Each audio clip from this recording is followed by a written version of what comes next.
In the spring of 2021, Jinkx Monsoon and Nick Sahoyah recorded a Futurama recap podcast. For reasons unknown, it was never released.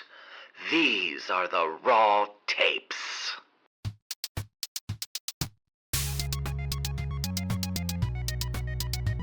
I'm 40% podcast. I'm 40% podcast. You know I'm 40% podcast, baby.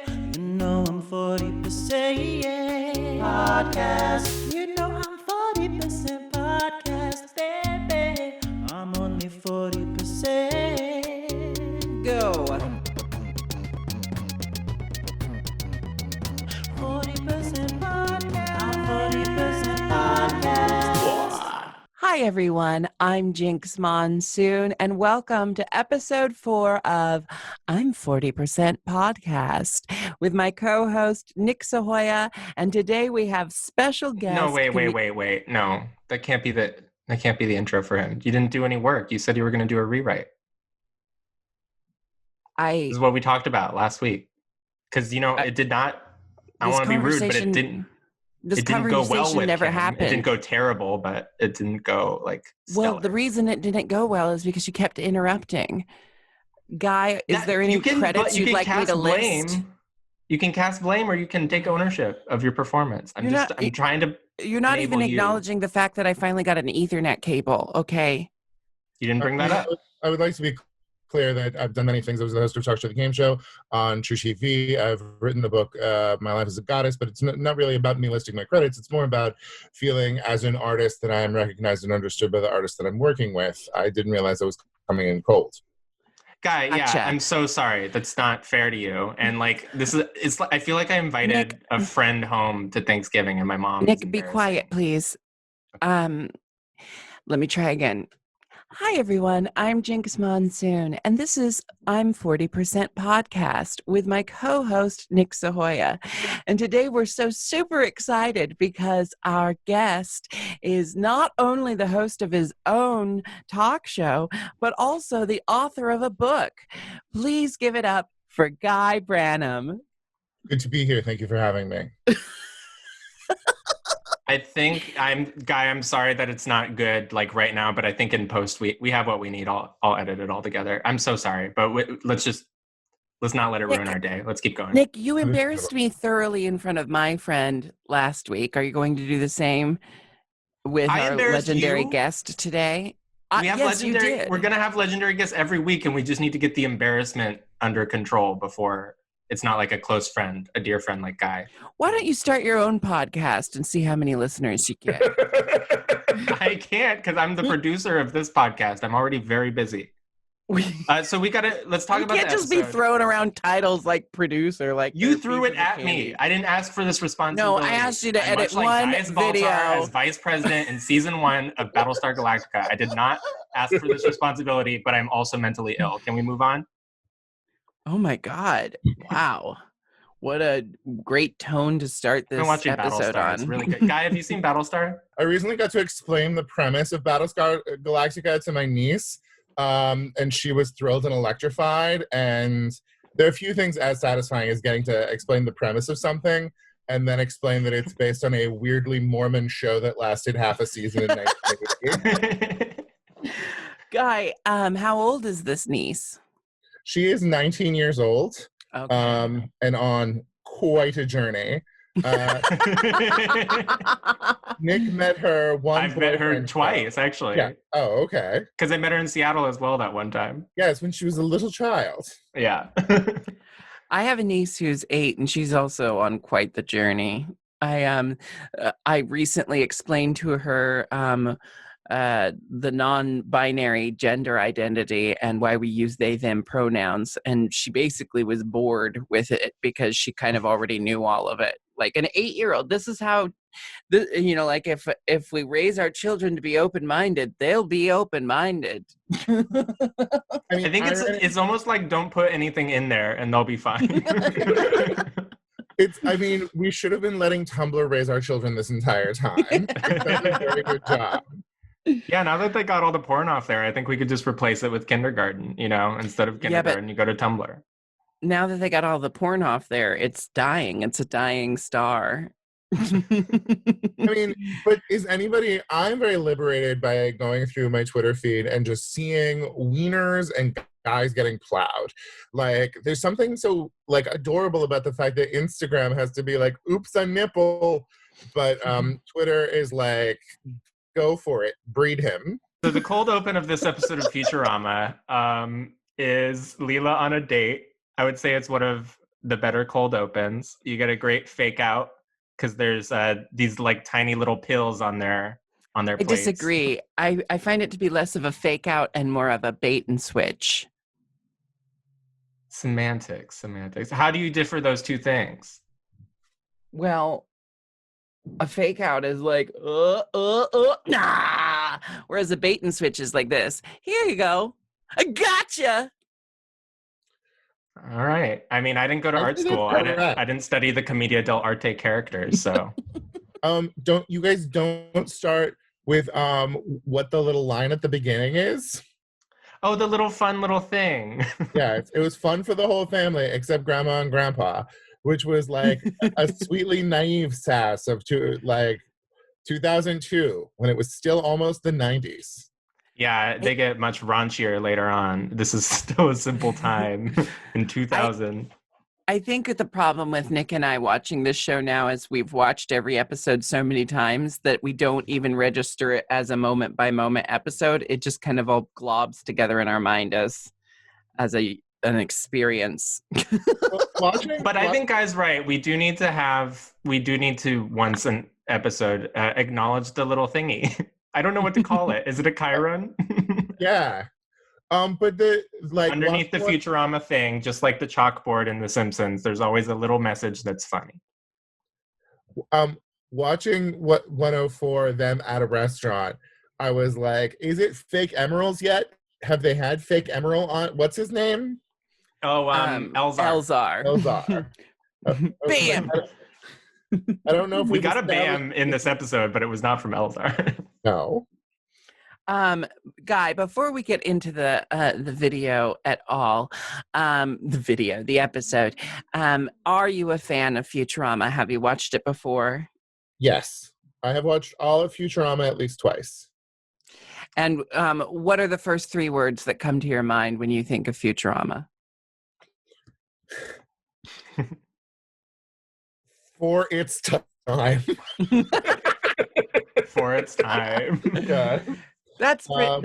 Did you keep up with it when it sort of came back from being canceled? Did you still spend time with it, enjoy it? Yes, and it was complex relationships with it, with the movies and everything, but I think in some I liked all of them. I would like to change the first three words that come to my mind. Take two, let's go. Even though these clearly aren't the words that come to my mind, requisitioned his groove. That is right. We should mention this. When I asked Guy if he wanted to be on this podcast, he said, "Can I please do the Hermes requisitioned his groove episode?" We'll have to have you back for that. Yeah, I would love that. What speaks to you about that episode in particular? You brought it up immediately. Oh, because to me, the comedy of the excessively bureaucratic person in this semi-dystopia is super fun, understanding the richness of that world, them having numbers on and everything like that. But even in this episode, there was like a joke I hadn't paid attention to before, but when they're talking about going for somewhere to find a date, he's like, the federal sex dispensary, and it's like a fun, weird game for Hermes. And like he and Amy have this weird obligation of like added characters for diversity after the pilot. But they're both. I never thought of that. Yeah, all the non-white characters sort of filter in after the pilot. I like the juxtaposition of Hermes being the bureaucrat and also the bureaucrat. That's the sequel to the Aristocats. Yeah. It's the they're not rich anymore. It's the Warner Brothers knockoff of. No, I like that the bureaucrat of the show is also the stoner, which, like, I mean, that doesn't make any sense to me. I can't do paperwork while stoned. I never put that on. I never heard that said out loud before, but I guess that is the bit with Hermes, huh? It's It's like they made all these decisions arbitrarily and then had to like navigate that later. It's like he'll be the bureaucrat. He'll also be Jamaican for diversity. Oh, but because he's Jamaican, we have to make him a stoner. How do we leverage him being a stoner with him being a bureaucrat? We'll just never address it. He'll just be both things at once, showing us that people are nuanced and complex. It's a really fun game. I love it. Every show should have a stoner character. I'm pretty sure every show does have a stoner character. We got Shaggy. We got Otto. We got Haley and Jeff. What does that mean? American Dad, okay? I will not be ashamed of liking that show. Guy, you are a pop culture connoisseur. I think that's like kind of your MO. Where would you put Futurama in the canon of other adult comedy cartoons? Is it in your top 10? It's definitely in my top 10. American Dad, though many of my friends have worked on it, not. Like to me, it is iconic and beautiful, and almost by having sort of like the vastness of The Simpsons makes it almost unwieldy. Where like Futurama is just so like discreet. There are jokes from it that I love so much, and moments that I like want to find again. It like now, do I kind of love and relish Rick and Morty more? Maybe, but like we wouldn't have a Rick and Morty if it weren't for Futurama. Yeah, I mean, I agree. I just want to say that both The Simpsons and Futurama, if you look at that, it's like The Simpsons is so broad and set up so much for adult animation, that we now enjoy. And then a lot of the creators from The Simpsons went to work on Futurama, which is a little bit more refined, a little bit more narrowed in its tunnel vision. The same thing happened with American Dad. Oh my God, we're not gonna... I think that you're right, though. I do think that Futurama gets to being a great show faster than The Simpsons did. I feel like Simpsons kind of clicked around like season 3 or 4. Did either of you like getting there already? Did either of you have a relationship with the critic? Barely. It confused me because I was a little boy. Yeah, we were too young. We're very young guy. We get it. You're very young. It was a good show. I will watch it though. I watched the episode of The Simpsons where the critic came to visit. Well, I mean, it's hard because he's really sticking it to prestige cinema of 1993. Yeah, I did. There was a lot of Sylvester Stallone jokes that I didn't get. Yeah. I did like the voice acting on The Critic when I was a kid, and I would watch anything animated whether I understood it or not. So I don't remember understanding a single joke on The Critic or anything that like, there's moments of The Simpsons that stand out in my memory from childhood that I can like tell you where I was on the couch watching it that night, but also, like, it's not the same with The Critic. You were on? What are you talking about? Yeah. Which cushion I was on, which stain I was covering up.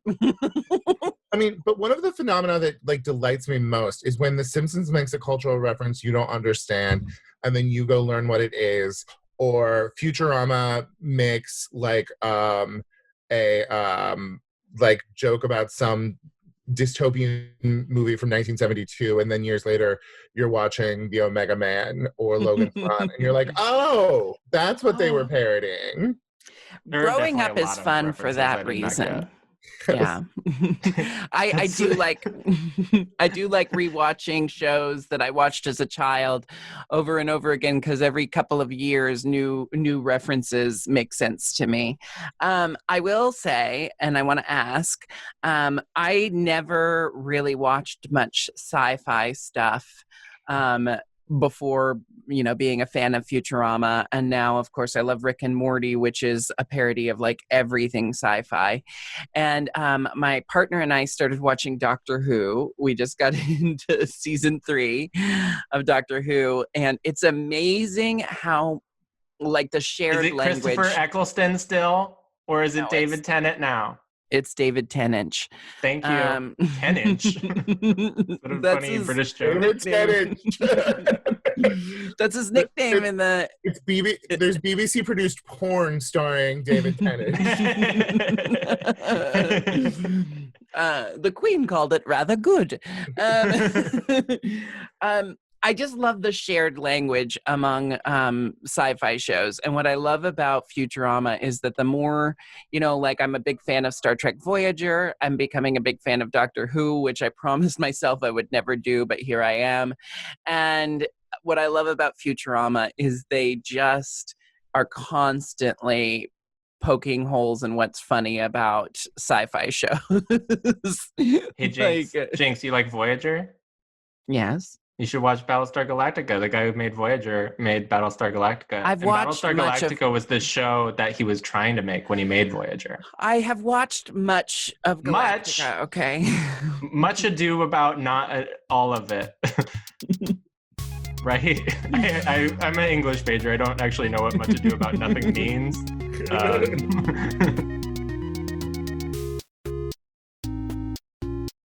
So Leela is on a date.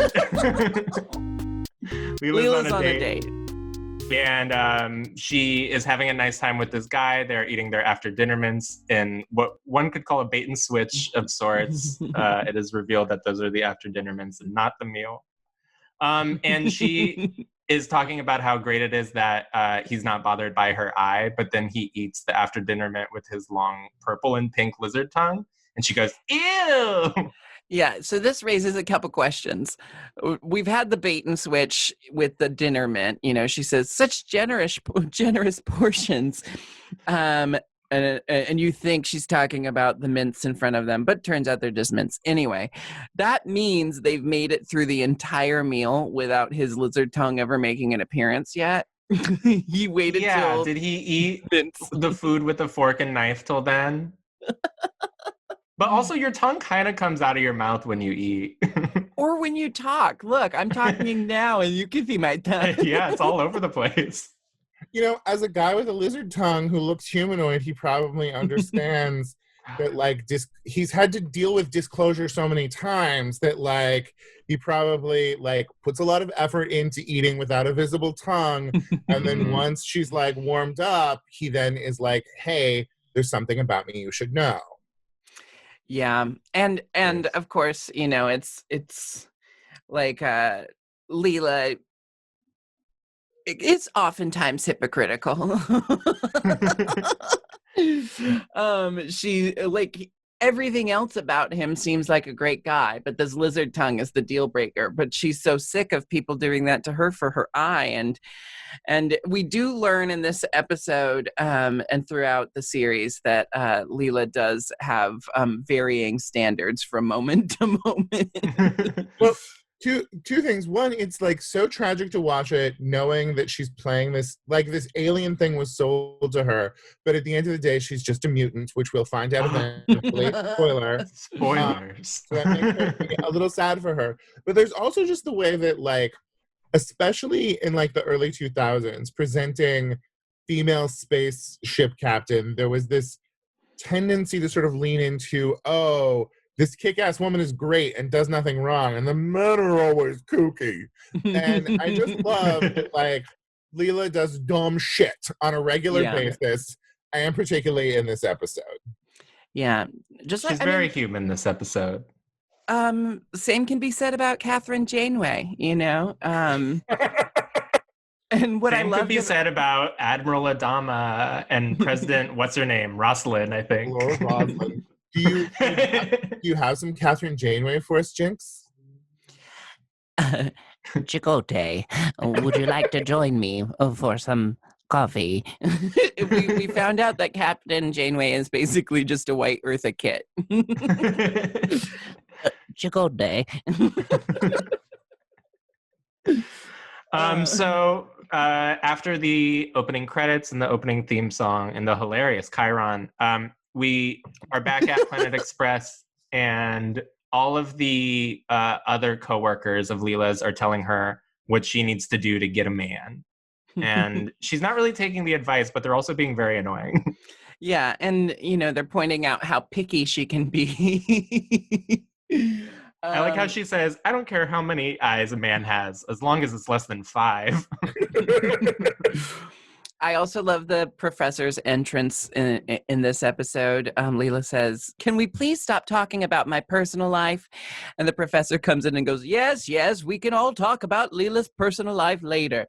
For now, we have a mission." I have to say, I would love a job at Planet Express.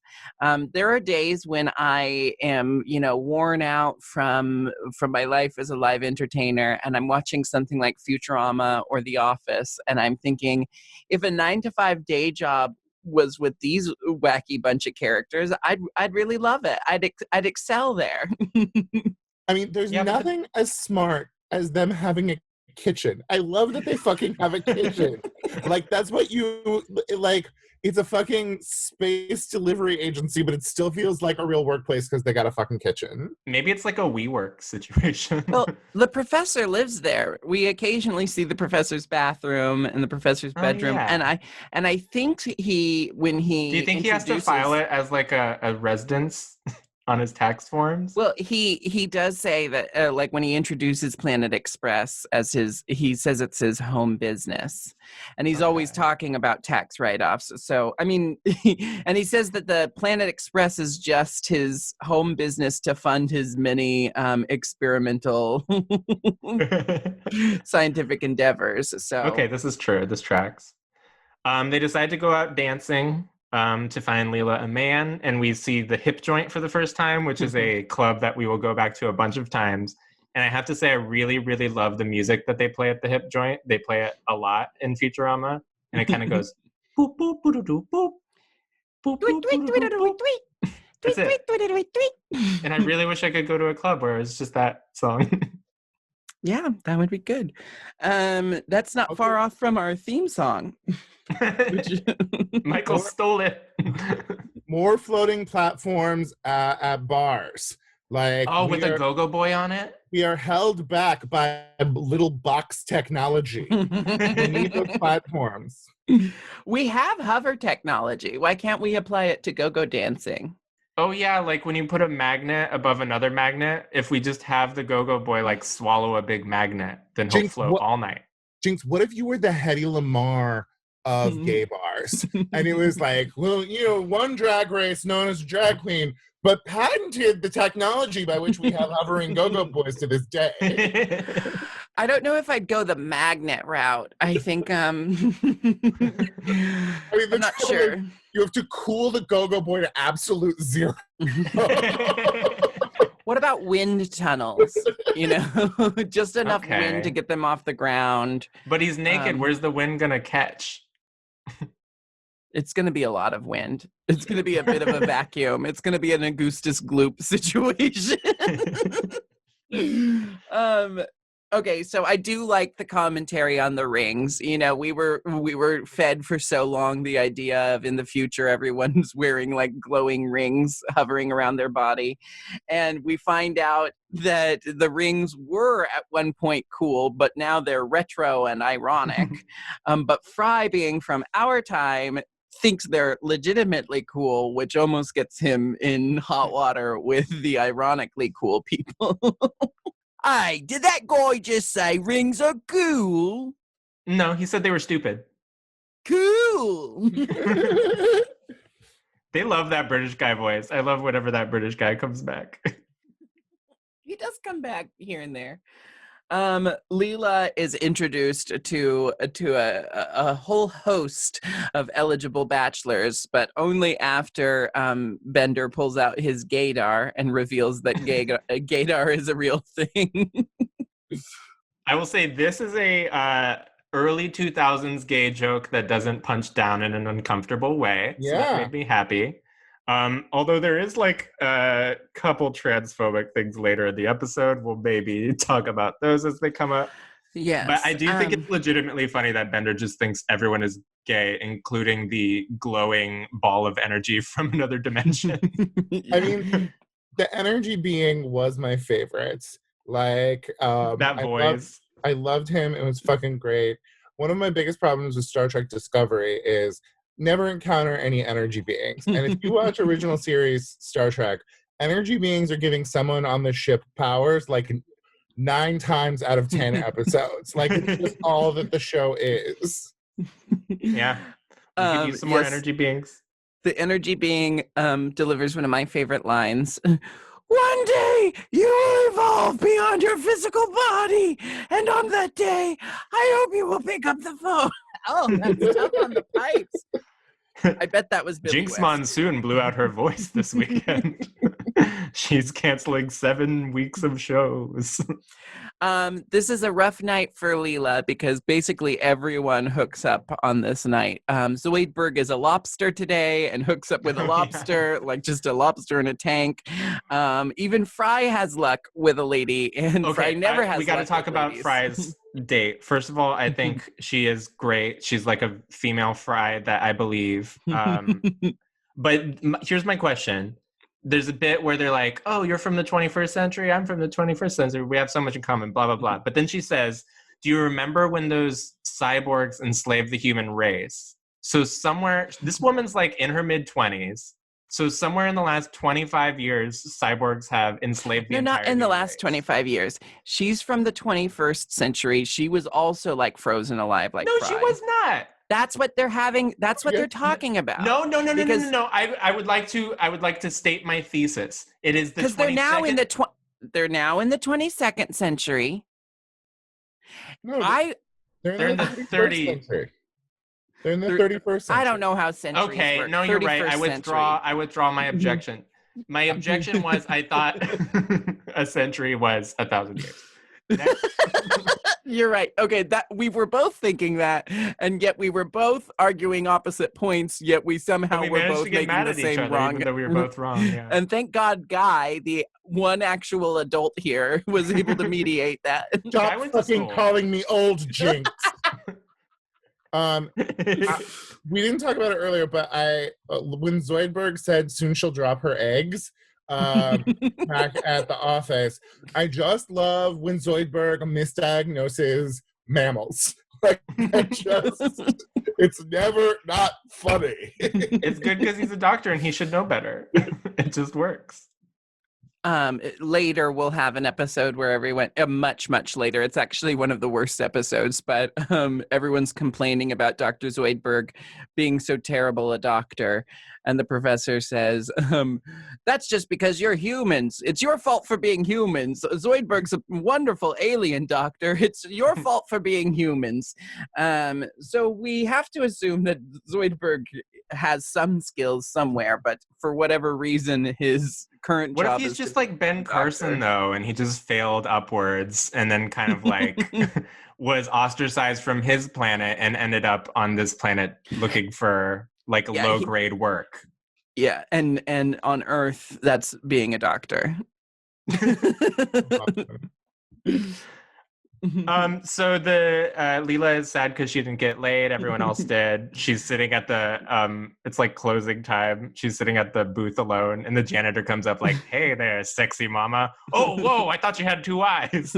Oh, I'm sorry. I thought you had 2 eyes. Which like we'll skip ahead a little bit, but when they are going on their charity mission to Vergon 6 to save the animals on a dying planet, I love the logic that Fry and Bender use to try to cheer up Leela.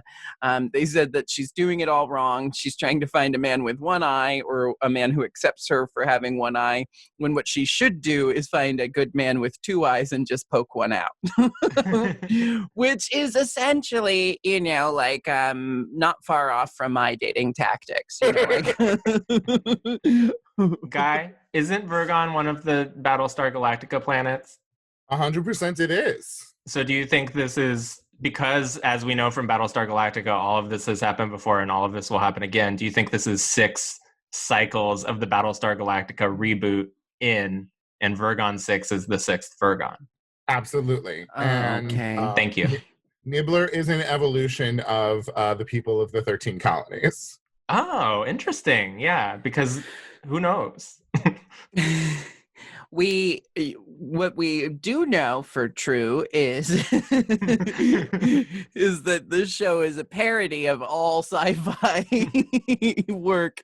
So, I mean, Vergon 6 might be a reference to Battlestar Galactica, but when we meet Brannigan, he is a direct parody of Captain Kirk. Yes, we love Zap. And this is an important episode because we meet Zap and Kif. Oh, And Nibbler. Momentous. I mean, to just think about how many things we're going to learn about Kif's biology over the course of the next 8 seasons. His system of bladders. I'm supported by a series of gas-filled bladders. The bladders are fluid-filled, Mom. I just want to correct you for the Whatever. Gas and fluid are the same thing, just in different states. The gas so could be a whatever. fluid, sure. Yes. Thank Sure. you. Fine. I like We the line. learn a lot about science on this show. Speaking of science, episode is that Zap loves velour, which matters more than any of that. do you think he was Team Sasha in season 9? It's also like Jinkx doesn't like jokes about other Drag Race winners. That's why she didn't laugh. It's also a joke about how Zap Brannigan and Jason Alexander as George Costanza are basically the same person. Wait, what? George Costanza loves velour. If it was socially acceptable, he would drape himself in velour every day. I forgot you rewatched Seinfeld recently. Very proud of you. It's amazing that, I mean, Seinfeld does, I think, better than Futurama as far as holding up today. It's just one of these difficult things, being our age and watching these shows that we love from our youth or from our early adulthood, and realizing that just 10 years ago we were so conditioned not to think it was weird to just have so much casual homophobia, transphobia, racism in our television. And it's not like we didn't know it was bad. It was like we were conditioned to think that just the smallest amount of homophobia is all right. You know, like it's okay if it's just a tiny bit of racism mixed like into a generally good show. Yeah, you don't want too much. One of the garnish things that is like amazing to me is the way that we conceived of it as inclusion in 1998. There's a gay character in this movie. They have a place at the table. They are ridiculed by straight people. And it's a shock, and it's funny when it's revealed that they're gay. Yeah. Every Adam Sandler movie. Oh, this character was gay and he's kissing a man. Everybody laugh. Everybody laugh. So that said, I watched 4 Weddings and a Funeral like day before yesterday, and there is a gigantic African caricature in a scene for like 3 minutes. Like we sure weren't thinking. What year is that? Like late 90s somewhere? 94. Oh, mid 90s. Ooh. Oof. Oof. The 90s. It's amazing looking back on the 90s, this time of like revolution and social change and like inclusion, and actually it was just trying to be those things but not succeeding very well. Mm-hmm. We're trying in a very superficial way. And how quickly everyone congratulated themselves after the 90s. Like, we did it! We solved everything! It's the 2000s now, and we're enlightened, and we're pink post-racial. paper for 10 years. That was all we cared about. So they go to Vergon 6. I was confused because, like, why was the professor sending them there? Because he seems to object to Leela collecting the animals. Did I miss something? It's a tax write-off charity mission, and they're there to collect the animals. But does he want the dark? Oh, but why did he tell them about the dark matter? The dark matter.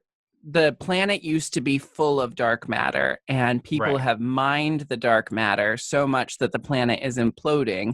And the charity mission that they're on, that's a tax write-off for the professor, is they're bringing back the animals so that they can save each species of animal on this planet when the planet implodes. Okay. That makes And sense. we realized that the dark matter was on the planet because Nibbler lived there, and Nibbler poops dark matter and had been filling up the planet. Not just Nibbler, his race, we'll learn that later, but the planet was their pooping planet, and that's why it was full of dark matter. And Did then they it was say that mined. later? Like when we meet the Nibblerians? Yes. Oh, yes. Okay. All right, we'll see. I like I like Zap and Kip's relationship. I like when he says, "Go lay out my formal." Excuse me. Such a great line. He says, "Have the boy lay out my formal shorts," and Kip goes, "What?" And he says, "You're the boy." You lay out my formal shorts. Zap Brannigan is probably the character I detest the most from this whole series. I mean, obviously he's designed to be detestable, but I just hate him. I think he's truly one of the funniest characters. Every time he shows up, even late in the series, whereas Bender's really good at the beginning and gets kind of annoying. Like Zap is always funny every time he shows up. There are like broad comedy characters that I, in like finicky gay child way, was always just like, ugh, they're too much, get them away from me. Never was a fan of Lenny and Squiggy. Like, they're just gonna make trouble. But fucking Zap Brannigan is so like, he has so much of a sense of his own charm. Like that story about the killbots of what have you. Like, I mean, it's just such a beautiful parody of male mediocrity. Yes. I mean, for the purpose of poking fun at the straight white male who is so fragile that he must boast his own accomplishments, even though he's really just a buffoon in a velour suit.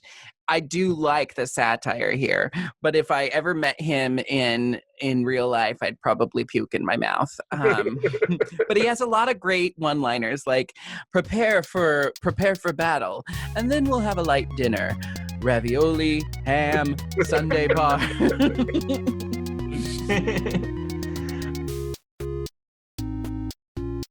So they go to said dinner, and Zap is kind of putting the moves on Leela.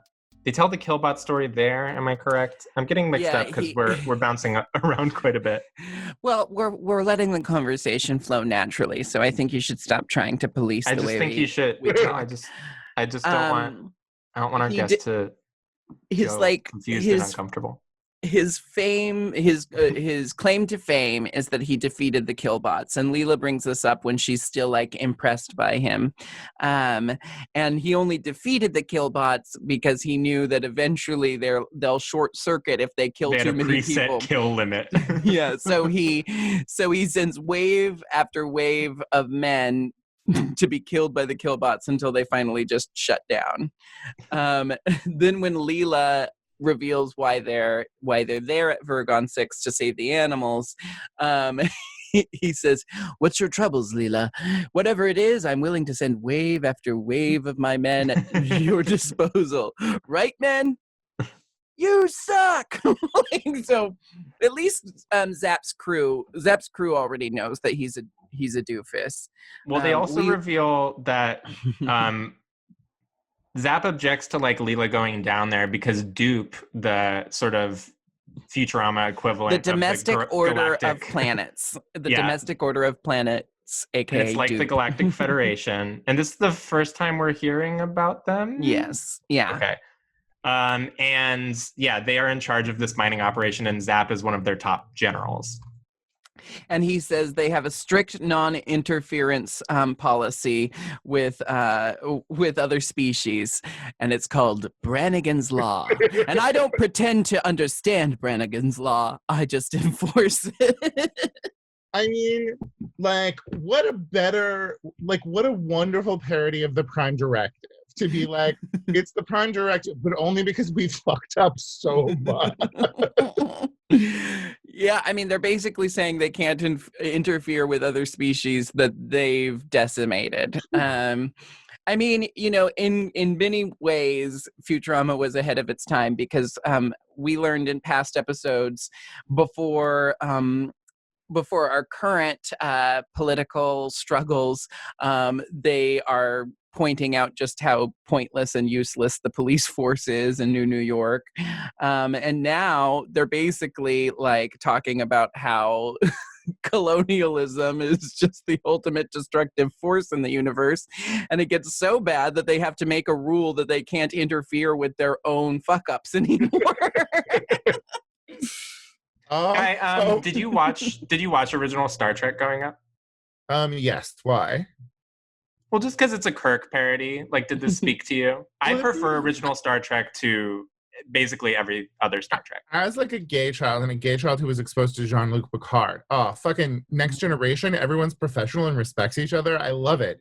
And his swagger, I like the campy appreciation of his swagger. I didn't understand. I was just like, why doesn't everyone just do what Spock tells them to do? He's right. But Zap Brannigan is like the perfect level of just sort of embracing the kind of cowboy with a gut that we were always getting from Shatner. I also love that like Shatner and Nimoy are so nicely like two approaches to Jew. Like two very different approaches to Hollywood Jew. And I love both of them. I never watched original Star Trek, and I still haven't. I started with Next Generation as a young person and was obsessed with Deanna Troi, still am. But Voyager is the Star Trek that I most resonate with. But I appreciate, all the elements of Star Trek that led to where we are today, with Picard having his own spin-off, which was amazing, and Discovery being like the perfect amount, like modern and captivating, but still giving us that soap opera drama we've come to expect from Star Trek. I like Discovery a lot, and I like the original a lot. And Next Generation is good for me, but like I felt like Voyager and Deep Space Nine were like, hey, Next Generation work, let's do that again. That's why I kind of like Discovery. But also the fact that they were like, Next Generation work, let's try something, led to real specificity. The bitchiness of DS9. Like the DS9 never had the responsibility of being the Star Trek show. It was always a Star Trek show.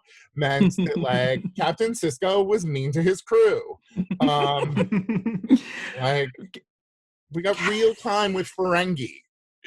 Yeah, Real Time with Ferengi, and a different side to New the Ferengi. rules. Bump, bump, bump, bump, bump, bump, bump, bump, bump, bump. And it's a Ferengi doing the new rules. Anyway, go ahead. Love the rules of acquisition so much. So a big plot point in this episode is that Leela has pity sex with Zap Brannigan. We should set the scene, because she finally goes into the bedroom and he's like on a floating heart motel bed that's plugged into the wall, we later see. And we also learn that he never wears full length anything. His naval suit is a mini skirt. His lounging robe is a mini skirt. Do you think Will Arnett on 30 Rock stole his robe bit from this show guy? Oh, that's interesting. I'm here to push you for some hard answers. I'm a journalist. Do you think that Will Arnett stole it from Zap Brannigan? And also, do you think he was in charge of his own costuming on 30 Rock? Well, it's more like, yes, I think he was making decisions, but more than that, like, that entire Devin Banks character was just sort of like, it's the mid-2000s. Do we need to be joking this way about gay people?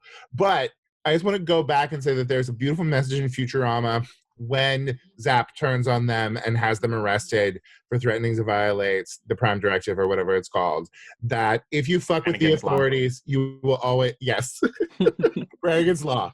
If you go to the authorities for help, you will always end up reinstantiating like cis, white, heterosexual patriarchy. Yeah. Also, I like that Leela has sex with him, and I think saying pity sex is giving her too much of an out. I think Leela makes bad decisions, and she was Very fucking Star Trek by Zap Brannigan. Yeah. Well, Guy, we previously talked about this on a prior episode. Jinkx at one point in her life was sleeping with a Zap Brannigan every week or two, and we would have to learn his name, and we would be nice to him, and then we would never see him again. But now she doesn't drink. It was a time in my life when I really needed my femininity validated. So I was haphazardly sleeping with a Zap Brannigan type quite often because their machismo, inflated bravado somehow was validating my femininity at a time where I wasn't embracing my own femininity myself. I am more evolved now, but I gotta say, Zap Brannigan sex isn't always bad. You just both have to be drunk. I used to call it heteronormative role play when I would sleep with really like assholey, straight You just wanted to be guys. You wanted to be Katie Seagal and you wanted an Ed O'Neill, and it all comes. You really are Leela. I do identify with Leela a lot. And you pointing out that sometimes Leela just makes bad decisions. It's not always that she's like conned into things. She got drunk. She was lonely. Zap Brannigan was pathetic, and the two of them, like two passing starships in the night, consummated their sad little sex lives. Are either of you aware of the early 80s situation comedy Double Trouble that starred Katie Seagal's identical twin sisters? Wait, who was her identical? Oh, she played both of them? No, those two girls are her real life sisters. What? Their dad was a famous director who died horribly on set. And then I think how? Cut up by a helicopter. My God. Twilight Zone? It's not Twilight Zone. It's a different, during the late 70s, early 80s, we were doing a lot of decapitating helicopters. With helicopters. You can just CGI those blades. It'll be fine. The audience won't know. They didn't know what CGI was in 1983. A lot of bad things happened before CGI. I think we could all agree on that. But it's an amazing... A lot of bad things happened after CGI. Did you see those Alice in Wonderland movies? Okay, I've said the Alice in Wonderland movies suck. And was that your phone? Yes, I'm sorry. I will turn... Oh, no, I'm not mad if it was you, Guy. I thought it was Jinkx. I was the guest is never in trouble. Yeah. But more importantly, Jinkx, I would have thought that you would be a Helena Bonham Carter stan. I am. Thought that I often say she's the only good thing about those movies. Okay. I forgot what movies we were talking about. So I do want to just briefly call out my main thing is I think there's too many candles in the sex room, and I think we should talk about it. There's too many. There's overhead light already. I don't know what the candles are doing. They're not creating. What are the candles doing in the year 3000 anyway? Candles in an all oxygen environment. We all know what happened with the space program. With all the ways that they've evolved, there's not something better than candles in the year 3000. You guys are not remembering the episode where Commander Riker makes an omelet for several members of the crew, and everybody's like, "You cooked?" I think seeing real live fire is connecting them with their base animal past. It's like a beautiful gesture. Also, you don't know that those weren't hologram candles. Okay, I don't know. But also, I just felt like it was too much. It didn't. No, we do, Guy. I'm gonna disagree. We do know because when they wake up, the candles have burned down, which also to me suggests that they got drunk and fell asleep with the candle still burning, which is really dangerous. And I think people need to stop having sex with candles. Well, you're also trying to make logical sense out of Zap Brannigan's seduction. I'm talking tactics. about real life. Just everybody's cool it with the candles. Just do one. Amazing. This one smells like oatmeal stout, and it's very good. That candle guy is showing us a short stout. It's funny that it's an oatmeal stout candle because it's also a stout in stature candle, yes. And that candle is not going to fall over and create a fire on your spaceship. My desk is very messy. You don't know how I'm going to start fires. I almost started a fire just by lighting a candle under something, thinking that there was enough space, whatever. Anyway. I will say, I have always thought that candles were reckless, and I will you say heard it here first, folks. Nick Sahoyah, anti-candles. I will You want say to they send your must be complaints. they must be somewhat safe because I lived with Jinkx for 2 years and she lit a lot of candles and did not burn the I house down. barely lit any So candles if anyone, those years. if Jinkx can handle candles, I think you guys can handle candles. Listen, Leela has sex with Zach Brannigan. She's immediately ashamed of it. She's immediately hiding the fact that she slept with Zach Brannigan. And then they get to their original mission, whether Zach Brannigan sanctions it or not. They go down to the... Stop you right there, Jinkx. I'm very sorry, but I've just realized Zach Brannigan was having sex with someone who is established as having no depth perception. And I would like to say I am pivoting on this candle point when you realize she was thrusting back and forth and could not tell how far away things were. They're very tall candles. They have a very high center of gravity. Yeah. The candle holder seems like maybe an inch or two thick in proportion to how tall this yardstick long candle is. It just seems reckless. And there's dozens of them. People need to stop. Yes, it's with the reckless candles. to leave an open flame on a spaceship. That's just a given. Now let's leave the candles for a moment and move on with the episode. Before we get on to the planet, I want to say that it was funny when Fry and Bender were trapped in the room and Fry was like, maybe we can get out through this steam pipe. Bender, you pull it open. And Bender pulls it open and he's like, no good, it's full of steam. And then it cuts to them later and they're just sitting in towels having a nice sweat. They go down to Vergon 6, and it's their job basically to treat the Planet Express ship like an ark and save the animals, at least one of every species of animal on this planet, so that they don't all go extinct. Animals we see too. What a fun bunch of animals. Guy, what was your favorite of the fake animals? I liked the brown yak thing after the planet collapses and there are 3 animals just standing on it. Yeah, I loved that part. And there's just an octopus dangling from one tentacle. I love the pony that looks like Leela. Yeah, I know you're gonna like her. The stupid gag of the pony pointing at Leela like she's the pony, and Fry falls for it and tries to capture Leela. They do, and Leela's not even that mad or surprised. She's just disappointed. They do this a lot throughout the show.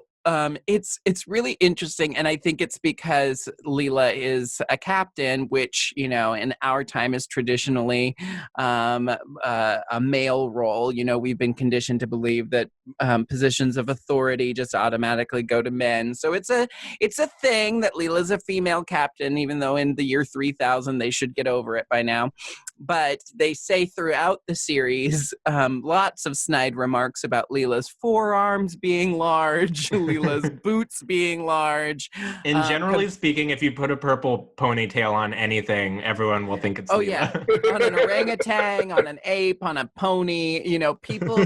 And it's amazing because Leela is simultaneously this feminine object of desire for so many characters, but then she's also constantly depicted as kind of boorish and kind of gruff. And that's it's a bit of a Liz Lemon thing because I don't think Liz Lemon did anything gross enough to warrant the way she wrote herself. Tina Fey thinks she's uglier than anyone thinks Tina Fey is, and there's a bit of that with Leela, but she does have the distinction of having an enormous horrible eye. So I guess it works better here. But not just the eye. They talk about her forearms. They talk about her sweaty boot rash. They talk about her fashion sense.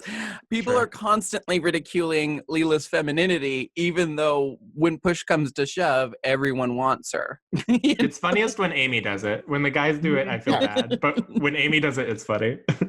Oh, Amy has a really good line way earlier in the episode where she's like, "Oh, you just need to be patient with guys. Sometimes you'll think a guy's a pig, but then later you'll realize he actually has a really good body." Very good joke. Very good joke. Love Amy. So this is where we finally meet Nibbler, another very important character. Is it just a pet? We don't know yet. We do know. I know. I know. Is there, I would actually if you are a person watching Futurama for the first time and these little things are actually spoiling the show for you, I'd like you to write us in and tell us what you think the spoilers mean, because the distinction between Nibbler being a character and a pet is very stupid if you haven't seen every episode of the show. I also just think there's something so beautifully America in 2002 about, you know, the environment was destroyed, but in exchange, we got a source of fuel. Like, a good, happy ending. Right, Yes, and so- because that happens because they put Nibbler in the cargo hold with all the funny animals, and they're scared that he'll be intimidated, but he immediately eats all of them. Yeah, he eats all of them. So even though we don't know Nibbler's full story yet, we know that he is a tiny little creature that's able to consume huge amounts of food and then poop out dark matter, which is used as spaceship fuel. So, you know, even if we don't know the expanse of Nibbler's intelligence and significance, we know he is a remarkable creature. Two technical visual things that are so beautifully done, and I only remembered one of them, is when they finally show Nibbler eating the two-headed flamingo thing. It is like just his mouth getting very big and then cut away. And like, it makes it seem plausible without being like too cartoonish. And then Bender dragging the dark matter to the like furnace or whatever is like so good. Seeing him sort of like incapable of actually lifting something. Yeah, and the dark matter, we should say, is just, it's about the size of a pool ball, maybe a golf ball. It's that small, but it weighs it weighs as much as 1,000 suns. Well, Professor has a really good line where he introduced the concept of dark matter, and he says, "Dark matter is an extremely rare substance, and each pound of it weighs over 10,000 pounds." Which is the perfect kind of sciencey joke on Futurama I enjoy. So thanks to saving Nibbler, they are able to escape the planet before its implosion. One of my favorite lines is, you know, because of course Leela slept in after being seduced by Brannigan. And then they have to get back to their original mission. And she says, the planet is set to collapse in approximately 2 hours ago. So they have to really work fast to save all the animals. And then, like so many of their missions, they do save all the animals, but then they also bring Nibbler on board, and Nibbler eats all of the animals. So oftentimes they complete their mission by not doing anything they set out to do. I would say very few of their missions end successfully.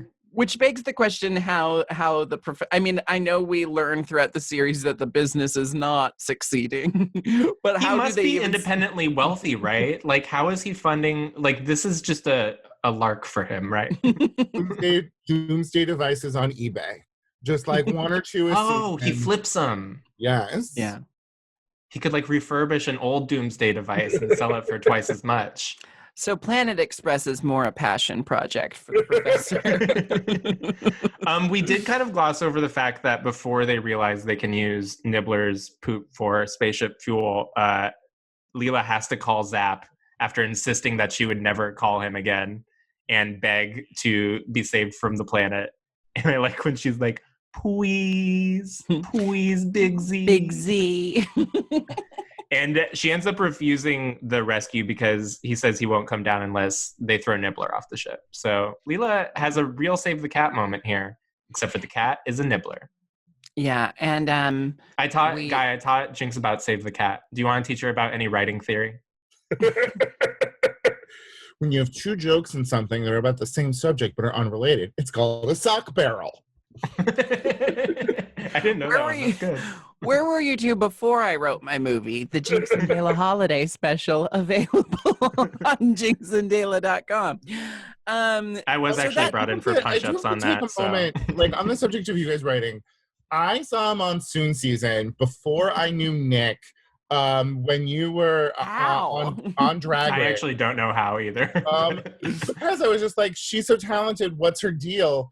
And then I saw and so fell in love with Monsoon season, and really was like, these are the two most talented people on the planet. That's so sweet. I am delighted. I used to watch Guy on Tech TV, and I didn't realize that gay people could write for a video game show. So it was very special when I found out he had seen my show. Aw. Yeah, our joke intro aside, it is worth stating that Guy Branum is a visionary and a true queer icon in our community, and you've paved the way for a lot of queer people.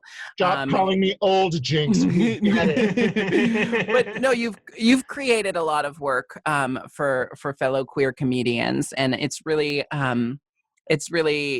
just admirable that not only that you have made it to where you have in your career being openly queer, but you also hold the door open for queer artists behind you. So my hat's off to you, Guy. You're very sweet. Guy, isn't Talk Show the Game Show currently on a streaming service that people can watch it on? Talk Show the Game Show is finally on HBO Max. You can watch all of it. With such good. With such drag race stars as Pandora Box. Not Jinkx Monsoon. We got her. We got Pandora Box.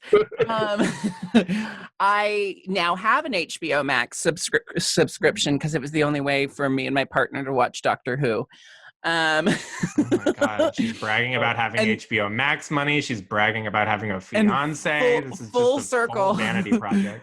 Full circle, Pandora Box is a big Doctor Who fan. So my partner keeps saying, you should do a Doctor Who inspired look. And I keep saying, I'm sorry, I can't.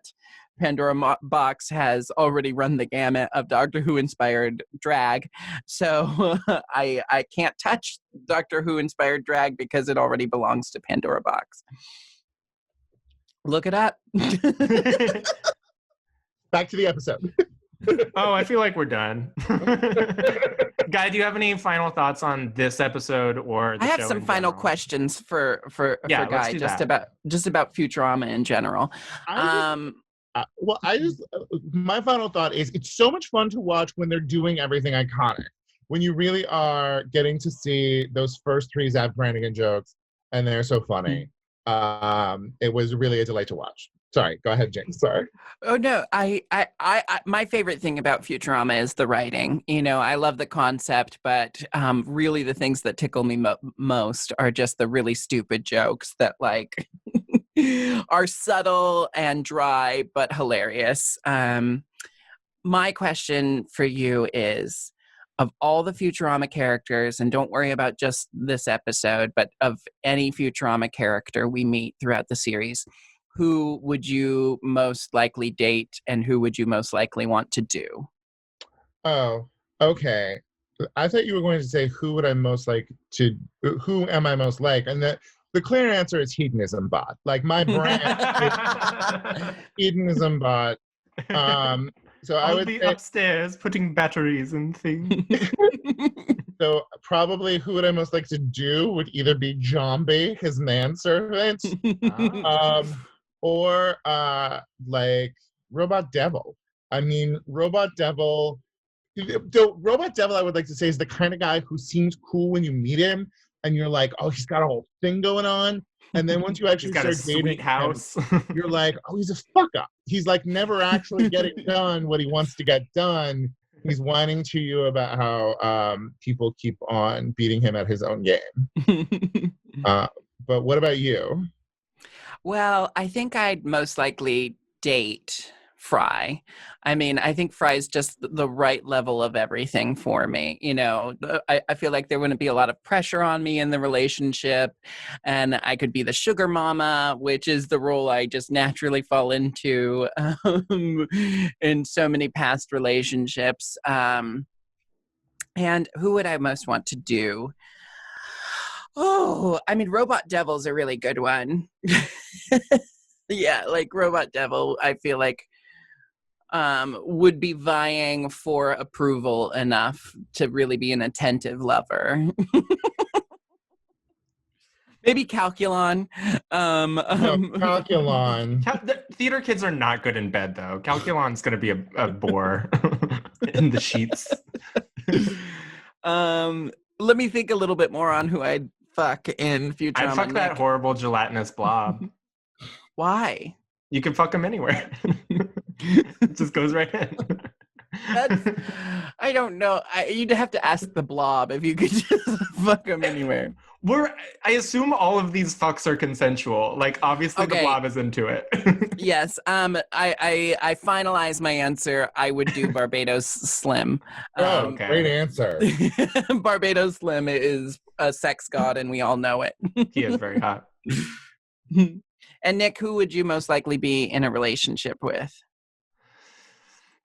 I think when Amy gets turned into a guy, I'd be down for that. She was pretty hot. Guy, do you have anything you'd like to plug for our listeners? People should watch my Now Defunct talk show the game show, which is now on HBO Max. People should watch it a lot so they'll want to do more of them. And then other than that, I have not produced anything because it is 2020 and we didn't do anything. And the one show that I wrote for aired and then already got canceled. It's on Peacock. You can watch it on Peacock, though. It was a Zoom sitcom. Go to Peacock and just yell at your Apple TV Zoom sitcom and it'll take you there. You know what? You should get a Peacock subscription because Battlestar Galactica is on there and you can watch all of Battlestar Galactica, including The Plan, the movie, I have to brag and the about, miniseries. I have to brag about one thing. Did you watch Caprica or whatever? That's not my I didn't. Oh, it looked bad. I only know Alessandra Torresani from season 3 of Drag Race. But Everybody's favorite Cylon. on the bad Zoom sitcom that I worked on, the gay character had children that were never seen because it was a Zoom sitcom, and I named them Ross and Visage, which I thought was very funny. I love that. I will actually go watch that because everything you write for is lovely. And That's Guy, very- remind us the title of your book so that because the book exists and won't stop existing. My book is called My Life as a Goddess, available wherever books are sold. Nick Sahoyah you're thanked in the end, aren't you? I am thanked in it. Yes, You are very thanked. sweet of you. So I would really recommend, if you had so much fun listening to Guy talk, get the audio book version because Guy reads his own audiobook and it's like having a delightful 20-hour podcast. It's really good. it was fun. Thank you guys so much for having me. Thank you for being Thank here, you, Guy. You were a Jinkx, can you- pleasure to chat with. Can you kind of do like an outro that works?